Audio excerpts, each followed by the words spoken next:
Hello friends, how you? Hope you all are doing great. मैं मोहम्मद असद और आप सबका बहुत बहुत स्वागत है सेव क्लासेस में। सेव क्लासेस में हम लोग कोचिंग प्रोवाइड कराते हैं सीए स्टूडेंट्स को, सीएस स्टूडेंट्स को एंड सीएमए स्टूडेंट्स को।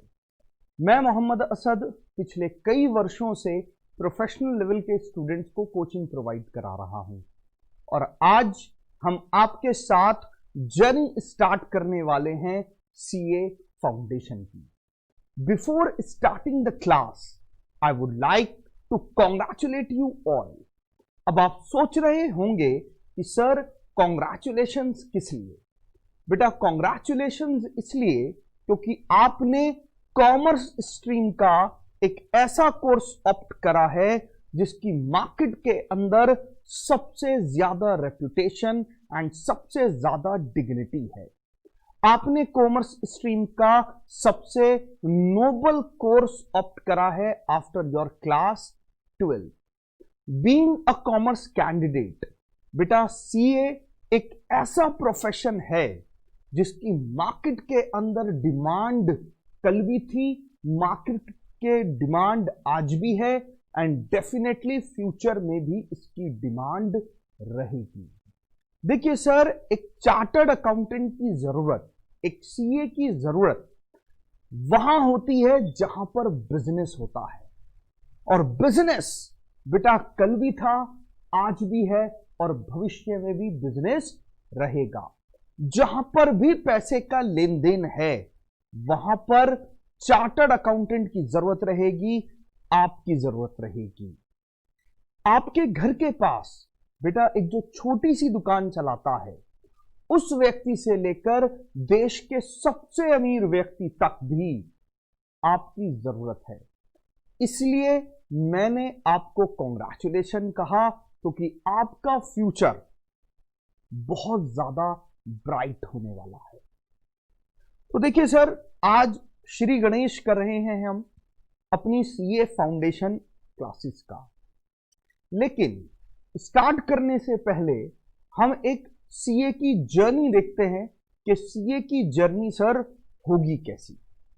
देखिए आज हम आपका श्री गणेश कर रहे हैं सीए फाउंडेशन से, और सीए फाउंडेशन क्लियर करने के बाद आपके सीए फाउंडेशन के एग्जाम होंगे, अच्छे अच्छे मार्क्स लाएंगे बच्चे, और सीए फाउंडेशन क्लियर करने के 1 साल बाद आफ्टर 1 ईयर हमारा बेटा सीए का सेकंड लेवल होगा और उसका नाम है सीए इंटरमीडिएट। क्लियर बेटा? हाँ जी सर। सीए इंटर क्लियर करने के 2.5 साल बाद आफ्टर 2.5 ईयर हमारा थर्ड लेवल का एग्जाम होगा, that is CA final. And बल्ले बल्ले यहां पर बेटा मेरे को डिग्री प्रोवाइड होगी सीए की।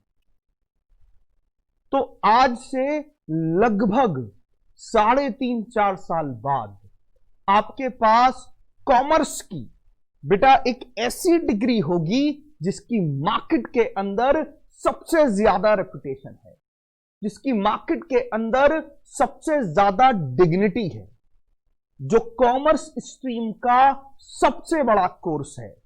एंड नो डाउट माया पैसा, जिसके अंदर बहुत सारा पैसा भी है। इसलिए मैंने आपको कॉन्ग्रेचुलेशन बोला था। सर पहला लेवल जिसकी हम आज जर्नी स्टार्ट कर रहे हैं, सीए फाउंडेशन। बेटा अगर मैं सीए फाउंडेशन की एग्जाम की बात करूं तो सीए फाउंडेशन आता है सर पूरा 400 मार्क्स का। कितने मार्क्स का? 400 मार्क्स का। And in this 400 marks we have 4 exams, 4 papers. Paper number 1 रहेगा सर हमारा अकाउंटेंसी का, दुनिया का सबसे अच्छा पेपर, सबसे प्रैक्टिकल पेपर, सबसे लॉजिकल पेपर। सर दुनिया का सबसे अच्छा पेपर क्यों है? बेटा ये दुनिया का सबसे अच्छा पेपर इसलिए है क्योंकि आपके सर मतलब मैं इस सब्जेक्ट को पढ़ाऊंगा आपको। तो सर अकाउंट्स का पेपर 100 मार्क्स का आएगा।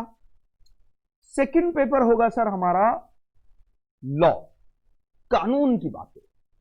देखिए सर क्लास 11 12th में हम लोगों ने अकाउंट्स पढ़ा है, और अकाउंट्स में आपको याद होगा क्लास 12th में आपने पढ़ी है पार्टनरशिप, क्लास 12th में आपने पढ़ी है कंपनीज अकाउंटिंग, जहां पर शेयर्स और डिवेंचर्स के हमने क्वेश्चंस करे थे। तो सर ये डिवेंचर और शेयर्स के क्वेश्चन या पार्टनरशिप अकाउंटिंग हमने आपको अपनी मर्जी से नहीं पढ़ाई थी, मतलब टीचर्स ने आपको अपनी मर्जी से नहीं पढ़ाई थी, मतलब देश के कानून के हिसाब से पढ़ाई थी, पार्टनरशिप एक्ट और कंपनीज एक्ट।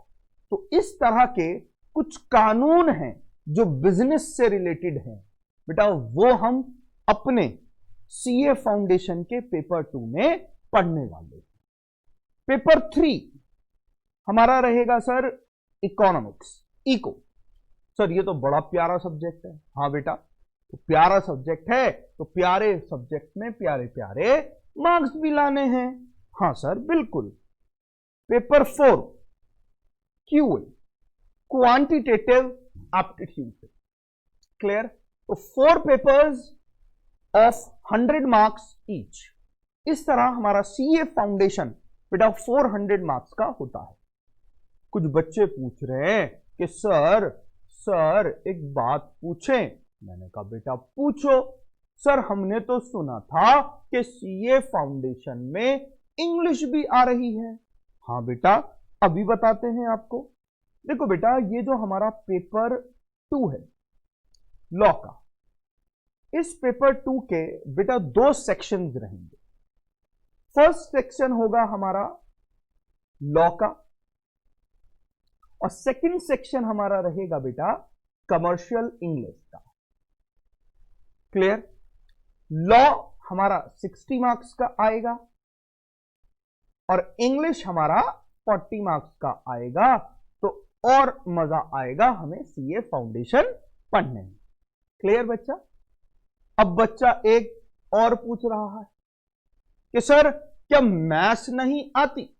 ओ मेरे बच्चों, ये जो पेपर 4 है हमारा, that is QA, full form is quantitative aptitude. क्या full form?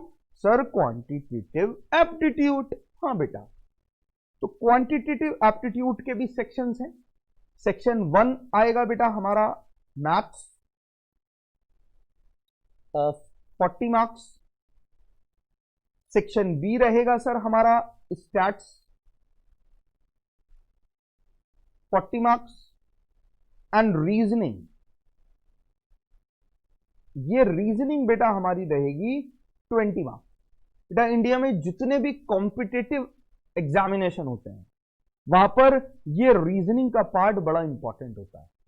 And believe my words, institute of chartered accountant of India जो हमारा माई बाप है, आप लोगों का, हम लोगों का इंस्टीट्यूट है बेटा, उसकी तरफ से स्टूडेंट्स को, सीए फाउंडेशन के स्टूडेंट्स को बोनस मिला है। बोनस 20 मार्क्स का।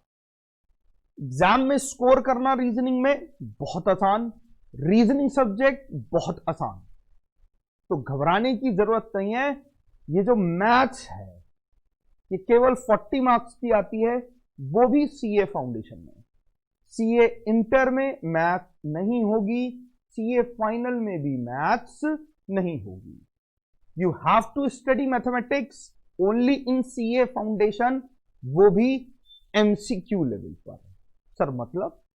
तो बेटा ये 4 पेपर देख रहे हैं आप बेटा, इसमें अकाउंट्स और लॉ का पेपर, ये दोनों ही पेपर हमारे होंगे बेटा सब्जेक्टिव। 12 मार्क्स का क्वेश्चन, 10 मार्क्स का क्वेश्चन, पीएनएल अकाउंट बनाना है, बैलेंस शीट बनानी है और थ्योरी लिखनी है, सब्जेक्टिव। लेकिन इकोनॉमिक्स एंड क्यूए ये दोनों ही पेपर रहेंगे सर हमारे ऑब्जेक्टिव। कौन बनेगा करोड़पति? हाँ बेटा, कौन बनेगा करोड़पति मतलब multiple choice question, tick mark. तो in CA foundation we have 2 papers subjective and another 2 papers we have objective. तो ये पूरा हमारा जो मैंने आपको भी बताया, ये सीए फाउंडेशन का हमारा पूरा का पूरा सिलेबस है, पैटर्न है। क्लियर? सर आपने बताया कि आप अकाउंट्स पढ़ाएंगे, मैंने कहा यस बेटा। तो सर क्या आज ही हम अपने सीए फाउंडेशन की अकाउंटेंसी की जर्नी स्टार्ट करने वाले हैं? मैंने कहा बिल्कुल ठीक, समझदार बच्चे हैं। सीए फाउंडेशन, और सीए फाउंडेशन में हमारा दुनिया का सबसे नोबल सब्जेक्ट, सबसे अच्छा सब्जेक्ट अकाउंटेंसी। और ये अकाउंटेंसी पेपर रहेगा बेटा कितने मार्क्स का? सर 100 मार्क्स का। बिल्कुल ठीक। तो सर क्लास स्टार्ट करने से पहले आज सबसे पहले हम अपना स्टडी प्लान चेक करते हैं कि हम अकाउंटेंसी सब्जेक्ट को, इस सुंदर सब्जेक्ट को, इस प्रैक्टिकल सब्जेक्ट को बेटा पढ़ने कैसे वाले हैं। देखिए सर, आज हम अपनी जर्नी स्टार्ट करेंगे और हम जो भी आपका चैप्टर स्टार्ट करेंगे, फॉर एग्जाम्पल हमने आपका एक चैप्टर स्टार्ट करा, चैप्टर नंबर 1 BRS। सर ये वही है, बैंक रिकंसिलिएशन स्टेटमेंट। मैंने कहा बिल्कुल ठीक, समझदार बच्चे आए हुए हैं। बैंक रिकंसिलिएशन स्टेटमेंट, तो फॉर एग्जाम्पल हमने आपकी जर्नी स्टार्ट करी बैंक रिकंसिलिएशन स्टेटमेंट से। तो बेटा सबसे पहले जो हम बीआरएस चैप्टर पढ़ेंगे बेटा, वो पढ़ाऊंगा मैं आपको अपनी बुक से, अपने नोट से। तो जो हमारे सेव क्लासेस के नोट्स आपके पास हैं, वहां से वो चैप्टर हम पढ़ेंगे। अगर अभी तक आपके पास सेव क्लासेस के नोट्स नहीं हैं तो बेटा आप मैनेजमेंट ऑफिस को कॉल करिए, मैसेज करिए, मेल करिए और अपने नोट्स मंगाइए। क्लियर? तो सबसे पहले मैं आपको वो चैप्टर पढ़ाऊंगा सेव क्लासेस नोट्स से। दूसरी बार, सेकंड टाइम हम यही चैप्टर पढ़ेंगे बेटा ICAI स्टडी मटेरियल से। Institute of chartered accountant of India का जो स्टडी मटेरियल है बेटा, वहां से ये हम चैप्टर पढ़ेंगे। तो 2 बार चैप्टर हो गया हमारा। हाँ जी सर। थर्ड टाइम हम ये चैप्टर पढ़ेंगे सर पास्ट ईयर से। आज तक सीए फाउंडेशन के इतिहास में बीआरएस चैप्टर के जितने भी क्वेश्चंस आए हैं बेटा, उसको हम आपको पढ़ाएंगे। तो तीसरी बार हमारा एक चैप्टर होगा और उसके बाद एक प्रैक्टिस असाइनमेंट मैं आपको प्रोवाइड कराऊंगा। उस प्रैक्टिस असाइनमेंट से हम ये चैप्टर करेंगे। और साथ में बेटा एक है हमारी ब्रह्मास्त्र बुक। सर ब्रह्मास्त्र? मैंने कहा हाँ बेटा, एक हमारी बुक है स्पेशल ब्रह्मास्त्र। हम ये चैप्टर बेटा ब्रह्मास्त्र भी करेंगे। सर ब्रह्मास्त्र बुक जो है ये, इसका क्या फायदा है? देखिए बेटा, हमारा सेव क्लासेस में मकसद, हमारा ऑब्जेक्टिव केवल आपको पास कराना नहीं है, बल्कि हम चाहते हैं कि आप सब बच्चे बहुत अच्छे मार्क्स से पास हो। और सिर्फ अच्छे ही मार्क्स से नहीं, हमारा जो ऑब्जेक्टिव है, हमारा जो टारगेट है, हमारा जो मिशन है आप बच्चों के लिए है बेटा AIR, ऑल इंडिया रैंक। मैं चाहता हूं कि आप बच्चे बेटा सीए फाउंडेशन में ऑल इंडिया रैंक अचीव करें, अपना नाम हिस्ट्री में क्रिएट करें, जैसे हमारे पहले के स्टूडेंट्स ने किया है।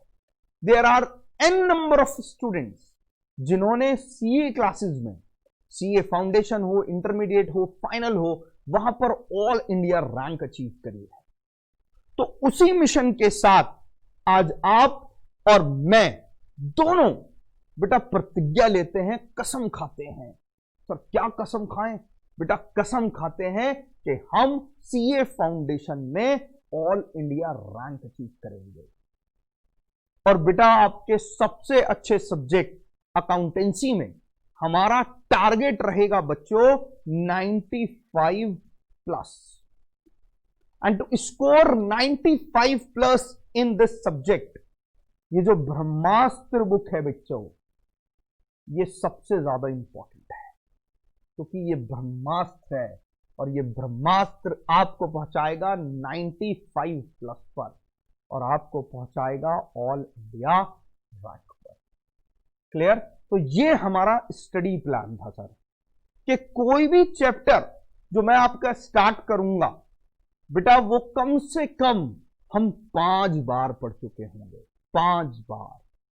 इसी के साथ हमारी होंगी sir test series, chapter wise test series, उसके बाद मॉक वाइज टेस्ट सीरीज और उसके बाद एग्जाम पैटर्न के लिए टेस्ट सीरीज। तो 3 टेस्ट सीरीज में हम आपको बना देंगे बच्चा ऑल इंडिया रैंक के लिए कैपेबल। क्लियर? तो हो जाइए तैयार अकाउंटेंसी स्टार्ट करने के लिए। आज मैं आपका स्टार्ट करूंगा चैप्टर नंबर 1 जो हम पढ़ाएंगे आपको। सर कौन सा चैप्टर है? मैंने कहा बेटा सोचो कौन सा चैप्टर। बड़ा आसान चैप्टर जिसमें हम बैंक की बात करेंगे। बच्चे कह रहे हैं कि सर क्या ये चैप्टर बैंक रिकंसिलिएशन स्टेटमेंट तो नहीं है? मैंने कहा बिल्कुल ठीक, बच्चे तो बड़े समझदार बैठे हुए हैं। ये लो बेटा, आज जो मैं आपका चैप्टर स्टार्ट करूंगा that is bank reconciliation statement. Sir मैंने कहा जी बेटा। सर इस चैप्टर का एक निकनेम भी तो है? मैंने कहा जी, इस चैप्टर का एक निकनेम है जिसको हम बोलते हैं BRS। तो आज हम चैप्टर आपसे स्टार्ट करेंगे बेटा बैंक रिकंसिलिएशन स्टेटमेंट। एक ऐसा चैप्टर जिसका एग्जाम में क्वेश्चन लगभग हर बार आया है। इंपॉर्टेंट चैप्टर, एग्जाम में 10 मार्क का क्वेश्चन, 12 मार्क का क्वेश्चन हमें यहां से मिलता है। सर हमने तो क्लास 11th में भी पढ़ा था ये चैप्टर, चैप्टर बड़ा आसान है।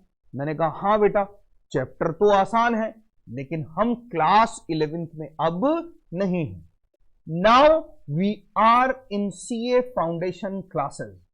और बेटा CA फाउंडेशन क्लासेस में जो हम ये बैंक रिकंसिलिएशन स्टेटमेंट चैप्टर पढ़ेंगे वो पढ़ेंगे बेटा थोड़ा एडवांस लेवल पर।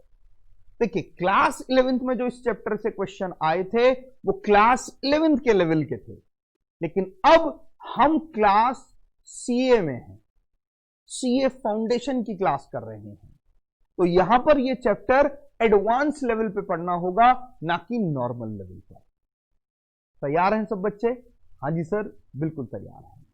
देखिए बेटा कोई भी चैप्टर स्टार्ट करने से पहले हमें यह पता करना सबसे ज्यादा जरूरी है कि वो चैप्टर हम क्यों पढ़ रहे हैं। आखिर ऐसी क्या वजह है कि CBSE बोर्ड ने, ICSE बोर्ड में और आपके स्टेट बोर्ड्स में या हमारे institute of chartered accountant of India council ने इस चैप्टर को, जिसका नाम है बैंक रिकंसिलिएशन स्टेटमेंट, बेटा इस चैप्टर को कोर्सेज में क्यों रखा है। तो आइए सर सबसे पहले हम समझते हैं इस चैप्टर का कॉन्सेप्ट, वाई, कि आखिर क्या जरूरत है BRS की, आखिर क्यों हमें पढ़ाया जा रहा है, आखिर इसका यूज क्या होगा। क्लियर? आइए बेटा इसके लिए एक एग्जाम्पल समझते हैं। ये एक बिजनेसमैन है, क्लियर, और इस बिजनेसमैन का बेटा एक बिजनेस है। ये रही इसकी शॉप। सर ये तो हट है। मैंने कहा बेटा इसको शॉप मान लो। सर मान लिया। तो बेटा एक इसकी शॉप है। किस चीज की शॉप? सर इसकी शॉप रख दो आप हलवाई, मतलब स्वीट शॉप। ओके जी, हाँ जी सर। सर इस बिजनेसमैन का कुछ नाम भी है? मैंने कहा हाँ बेटा बिल्कुल रखना चाहिए, और इस बिजनेसमैन का नाम रख देते हैं हम लाला जी। तो सर लाला जी की एक स्वीट शॉप है, हलवाई की शॉप है, जहां पर लाला जी बेटा लड्डू बेचते हैं, बेसन के लड्डू, देसी घी से निर्मित, बड़े स्वादिष्ट लड्डू। तो बेटा इनका काम बहुत बढ़िया चलता है। बहुत सारे कस्टमर्स दिन में लाला जी के पास आते हैं और यहां से लड्डू खरीदते हैं। कोई खरीद रहा है बेटा 1 kg, कोई खरीद रहा है 2 kg, कोई खरीद रहा है 3 kg। बच्चे बोल रहे हैं सर मुंह में पानी आ रहा है। आने दो बेटा, देसी घी के लड्डू लाला जी खूब बेच रहे हैं, मगर आज तक लाला जी जितना भी बिजनेस करते थे, जितनी भी सेल्स करते थे और लड्डू बनाने के लिए जितनी भी परचेज करते थे बेटा, वो सब करते थे कैश में। बेटा लड्डू बनाने हैं तो बेसन लाना पड़ेगा, तो बेसन जब परचेज करके लाते थे तो कैश में लाते थे। जब लड्डू सेल करते थे तो ये भी कैश में करते थे, मगर बिजनेस बल्ले बल्ले बहुत ही बढ़िया चल रहा था। किसी तरह की कोई परेशानी, कोई प्रॉब्लम लाला जी को नहीं आ रही थी।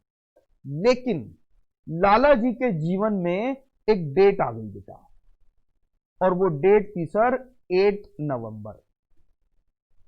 लाला जी के जीवन में 8 नवंबर आई, और सोच के बताओ मेरे बेटा कि 8 नवंबर को क्या हुआ था। सर देश में 8 नवंबर को डीमोनेटाइजेशन हुआ था, नोटबंदी हुई थी। मैंने कहा समझदार बच्चे हैं। और डीमोनेटाइजेशन से लाला जी के बिजनेस पर इफेक्ट पड़ गया, क्योंकि कस्टमर आते थे कि लाला जी लाओ 5 किलो लड्डू। लाला जी ने 5 किलो लड्डू जल्दी से पैक करे कि लो कस्टमर 5 किलो लड्डू ले लो, लाओ पैसे। बेटा कस्टमर ने दे दिए हजार के नोट।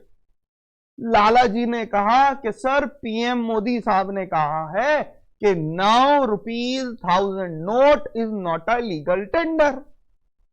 नोटबंदी हो चुकी है, डीमोनेटाइजेशन हो चुका है, और ये 1000 रुपीज का जो कैश आप मेरे को दे रहे हो ये मैं एक्सेप्ट नहीं कर सकता।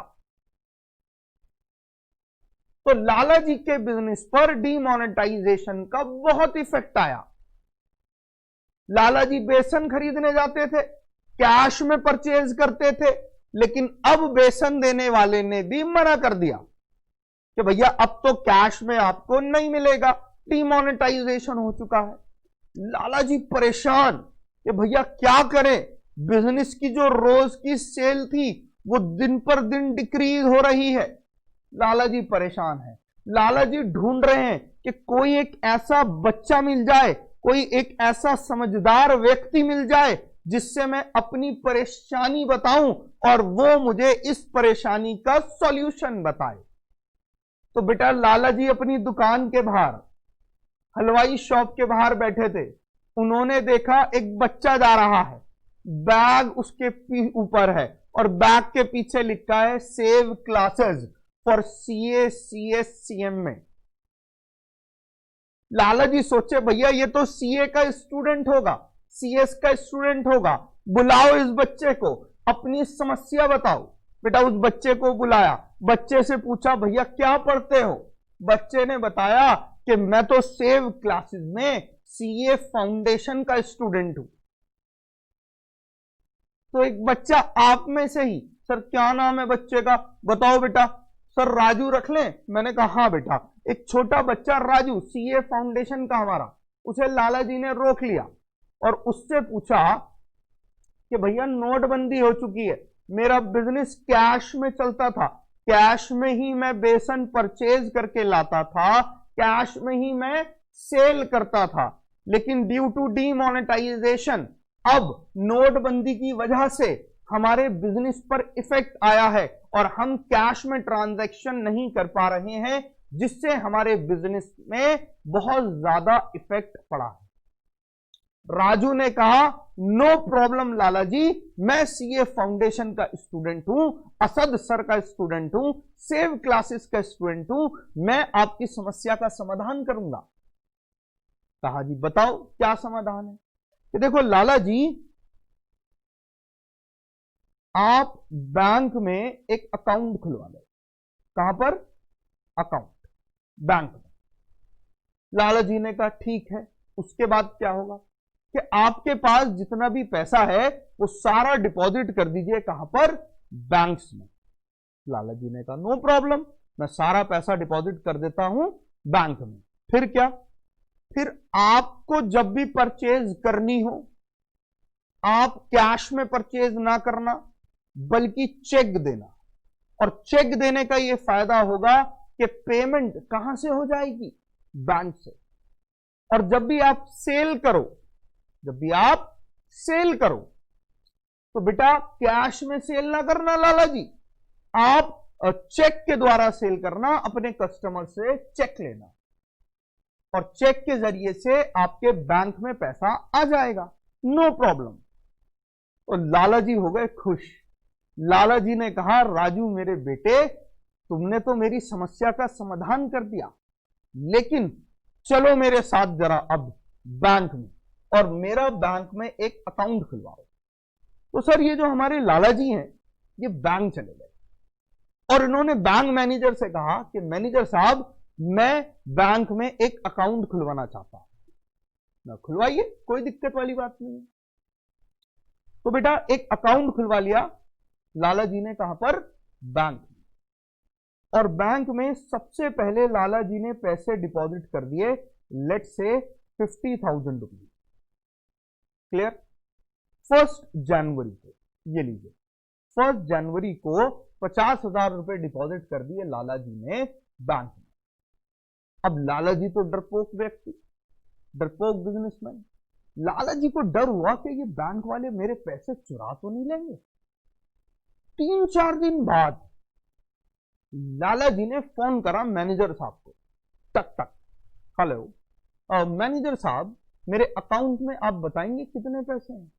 मैनेजर ने अकाउंट चेक करा लाला जी का कंप्यूटर पर और देखा कि कितना पैसा है, 50,000 रुपीज। मैनेजर ने कहा लाला जी आपके अकाउंट में 50,000 रुपीज।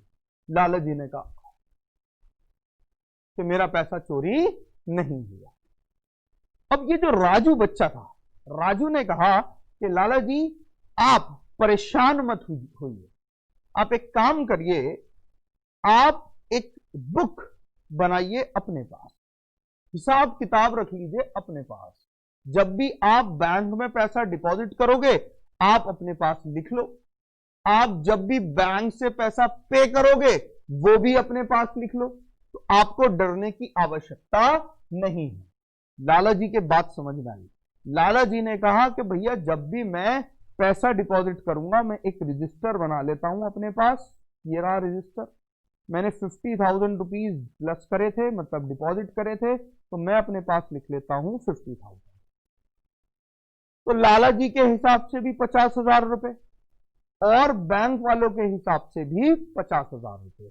ये लो जी बैलेंस 50,000। क्लियर?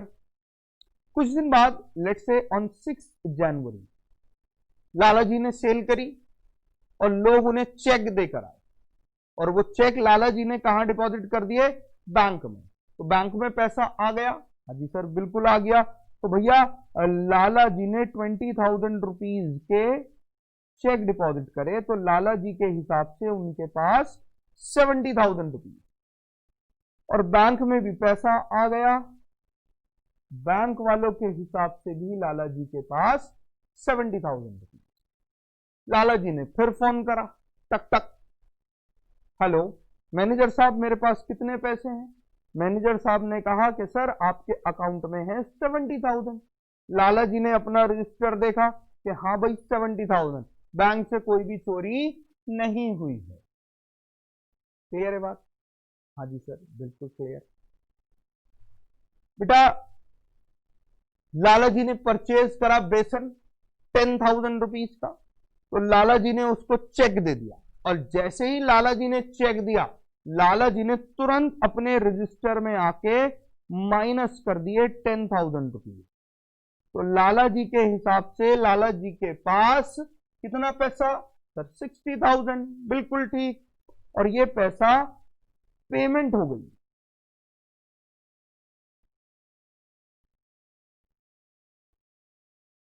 तो पैसे की पेमेंट हो गई सर 10,000 रुपीज। बैंक वालों के हिसाब से भी 60,000। लाला जी ने फिर फोन कर दिया मैनेजर साहब को, टक टक, मैनेजर साहब बताओ मेरे पास कितना पैसा। मैनेजर साहब ने कहा कि भैया आपके पास है 60,000 रुपीज। लाला जी ने अपना रजिस्टर देखा तो कितना पैसा 60,000। तो कोई डर की बात नहीं हो रही, दोनों जगह 60,000 रुपीज ही हैं।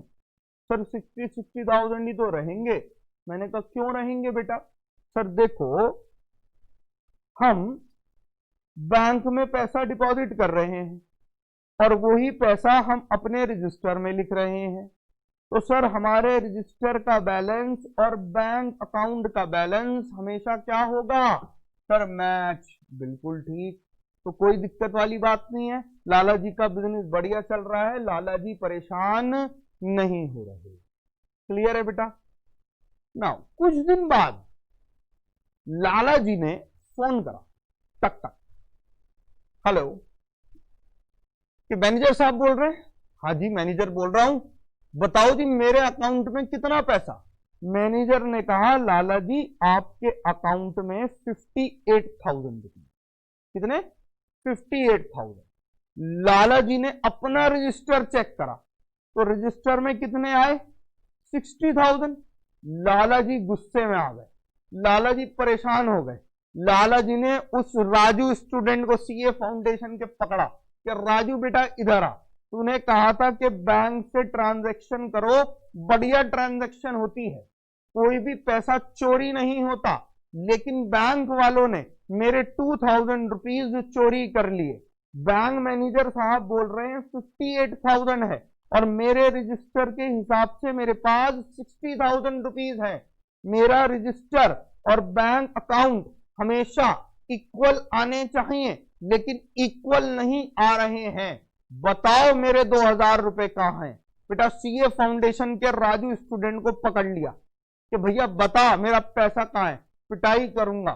राजू भी परेशान हो गया, मगर राजू था सीए फाउंडेशन का स्टूडेंट, आपकी तरह पढ़ा लिखा स्टूडेंट, असद सर का स्टूडेंट। हाँ सर आप ही का स्टूडेंट था वो। मैंने कहा जी बेटा, तो वो हमारा स्टूडेंट था बेटा। उसने कहा लाला जी परेशान मत हो, दिक्कत मत मानो, आओ मेरे साथ चलो। कहां पर, बैंक। मैनेजर साहब से पूछते हैं कि 2,000 रुपए कहां गए। मैनेजर साहब से पूछा कि सर हमारे लाला जी के अकाउंट में कितना पैसा है। मैनेजर ने कहा 58,000 रुपीज। कितने 58,000। ठीक है जी, हाँ जी सर। राजू ने कहा कि लाला जी ने भी एक रजिस्टर बनाया था, लाला जी के हिसाब से उनके पास 60,000 है, आपके हिसाब से उनके पास 58,000 है, तो पैसा गया तो गया कहां। आपने चोरी तो नहीं करा पैसा, आप दिखाओ अपना रजिस्टर मुझे। बैंक वालों से बैंक वालों का रजिस्टर, बैंक अकाउंट देखा तो 2,000 रुपए माइनस हुए हुए थे। किस चीज के, बैंक चार्जेस। तो चेकबुक वगैरह दी होगी ना बैंक ने, तो बैंक ने 2,000 रुपए चार्जेस के माइनस करे। और लाला जी को नहीं पता था इस बारे में। क्लियर है बेटा। तो अभी सबसे पहले हम बात कर रहे थे बेटा वाई, कि ऐसा क्यों होता है कि हम बीआरएस चैप्टर पढ़ रहे हैं। देखिए बेटा, balance of cash book. Sir ये कैश बुक क्या है, मैंने कहा बेटा बताऊंगा। बच्चे कह रहे हैं सर ये तो हमें पहले से पता है कैश बुक। मैंने कहा कोई बात नहीं, जिनको नहीं पता उनको भी हम बताएंगे। The balance of cash book and passbook should be equal. बेटा जो हमारा कैश बुक और पासबुक का बैलेंस है वो हमेशा कैसा होना चाहिए, इक्वल होना चाहिए। क्लियर? तो बेटा कैश बुक क्या है अब वो समझते हैं बहुत ध्यान से। सर क्या हम नोट कर लें? मैंने कहा बेटा बिल्कुल नोट करो, ठीक है ना, नोटिंग करिए। कॉन्सेप्ट नंबर 1, ये रहा हमारा कॉन्सेप्ट नंबर 1, वाई। चैप्टर का नाम डालिए बेटा अपने रजिस्टर पर, बैंक रिकंसिलिएशन स्टेटमेंट, और उसका कॉन्सेप्ट 1 लिखिए, वाई। तो balance of cash book and passbook should be equal. बेटा जो कैश बुक और पासबुक का बैलेंस है वो हमेशा इक्वल होना चाहिए। सर ये कैश बुक क्या होती है? मैंने कहा बेटा कैश बुक वो बुक होती है जो लाला जी अपने पास बना रहे थे। मतलब cash book is a book which is prepared bye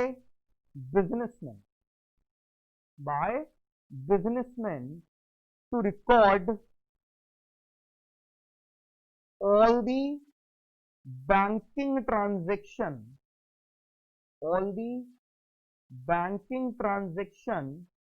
of business। बेटा बिजनेस की बैंकिंग ट्रांजैक्शन को रिकॉर्ड करने के लिए बिजनेसमैन अपने पास जो बुक बनाता है उसको हम बोलते हैं बेटा कैश बुक। क्लियर? जो लाला जी अपने पास बना रहे थे ये वाली। क्लियर है बेटा? हाँ जी सर बिल्कुल क्लियर है।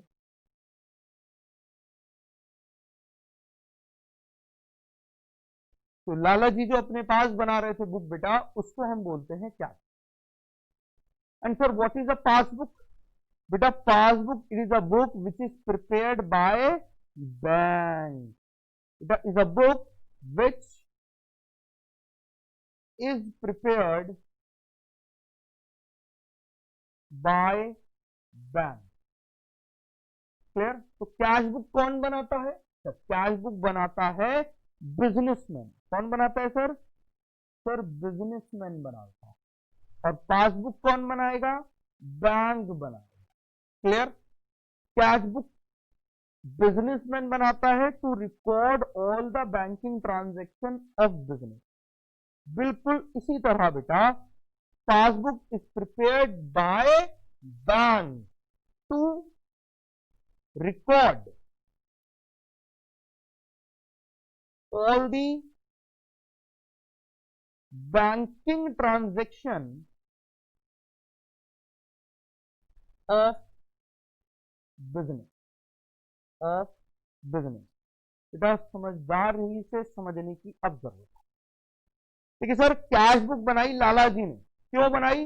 अपनी बिजनेस की ट्रांजैक्शंस को रिकॉर्ड करने के लिए। पासबुक किसने बनाई? बैंक ने। ये जो जहां से 58,000 बैलेंस आया था ये बनाई बैंक ने। क्यों बनाई? लाला जी के बिजनेस की ट्रांजैक्शन को रिकॉर्ड करने के लिए। तो समझदारी से समझना यह है बस कि दोनों ही जगह कैश बुक में भी और पासबुक में भी बेटा इन दोनों ही बुक्स में जो ट्रांजैक्शन रिकॉर्ड हो रही है वो लाला जी के बिजनेस की रिकॉर्ड हो रही है। सिर्फ एक ट्रांजैक्शन जो कैश बुक में आ रही है वो बिजनेसमैन रिकॉर्ड कर रहा है और जो पासबुक में ट्रांजैक्शन आ रही है बेटा वो बैंक रिकॉर्ड कर रहा है। But in both the books all the banking transaction of Lalaji business are recorded. That's why the balance of cash book and passbook should be equal. हमेशा कैसा होना चाहिए? Equal. But sometimes, but कभी कभी, sometimes the balances are not match. बेटा कभी कभी cash book और पासबुक का बैलेंस मैच नहीं होता। इन सच केस जब ऐसा केस हो जाए बेटा then we have to prepare a statement to reconcile the balances बेटा कैश बुक और पासबुक का बैलेंस हमेशा मैच होना चाहिए, बट कभी कभी कुछ रीजंस की वजह से, वो रीजन क्या क्या होते हैं बेटा वो भी हम नेक्स्ट कॉन्सेप्ट में पढ़ेंगे, लेकिन बैलेंस हमेशा मैच होना चाहिए।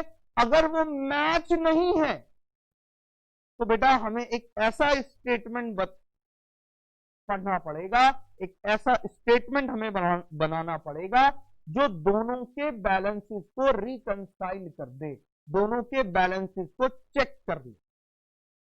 उस स्टेटमेंट का नाम होता है sir bank reconciliation statement. Basically bank reconciliation statement एक ऐसा स्टेटमेंट है जहां से हम इन दोनों बैलेंसेस के अनइक्वल होने के रीजंस को ढूंढते हैं। जैसे हमारा राजू बेटा आया था और राजू ने बैंक मैनेजर से पूछा कि लाओ भैया अपनी बुक दिखाओ, तो राजू ने देखा कि 2000 रुपए के एक बैंक चार्जेस हैं जो माइनस हुए। तो इन्हीं गलतियों को का पता लगाना, इन गलतियों के बारे में ही पढ़ना बैंक रिकंसिलिएशन स्टेटमेंट। क्लियर है बेटा? तो concept number 1, why balances of cash book and passbook should be equal, but sometimes the balances are not matched. In such case, we have to make a statement which reconcile the balance of both, जो दोनों के balances को reconcile. Clear है बेटा? तो आज की class में हमने आपको सीए का ओवरव्यू दिया, सीए फाउंडेशन का ओवरव्यू दिया, साथ में बेटा आपको बताया अपने पहले चैप्टर के बारे में, बीआरएस चैप्टर के बारे में। क्लियर? उसका कॉन्सेप्ट नंबर 1 हमने पढ़ा, वाई, कि ये चैप्टर हम क्यों पढ़ रहे हैं। ठीक है बेटा? तो फटाफट से जाते हुए हम रिवीजन करते हैं इसका। ठीक है, कॉन्सेप्ट नंबर 1 था हमारा why balances of cash book and passbook should be equal. Cash book और पासबुक का बैलेंस हमेशा इक्वल होना चाहिए। क्यों होना चाहिए? क्योंकि बेटा cash book is a book which is prepared by the businessman to record all the banking transaction of the business. Businessman बनाता है to record the banking transaction of his business, whereas passbook is prepared by the bank to record all the banking transaction of business। तो दोनों ही जगह business की transaction record हो रही हैं, इसलिए कैश बुक और पासबुक का बैलेंस हमेशा मैच होना चाहिए। लेकिन कभी कभी ये बैलेंस मैच नहीं होता। बैलेंस मैच नहीं होता तो हमें एक स्टेटमेंट बनाना पड़ता है जहां से हमें पता लग जाए कि ये बैलेंस क्यों मैच नहीं हो रहा है। उस बैलेंस को ही हम, उस स्टेटमेंट को ही हम बोलते हैं bank reconciliation statement. Clear sir? तो आज की क्लास में इतना ही। नेक्स्ट क्लास में नेक्स्ट एनर्जी के साथ अपने चैप्टर को आगे बढ़ाएं। Clear? Wish you all the best for your CA foundation journey. मेहनत से पढ़ेंगे और सिर्फ ऑल इंडिया रैंक के लिए पढ़ेंगे, और मैं वादा करता हूं आपसे कि मैं आपको दिलाऊंगा अकाउंट्स में 95 प्लस और all India rank in CA foundation. All the very best.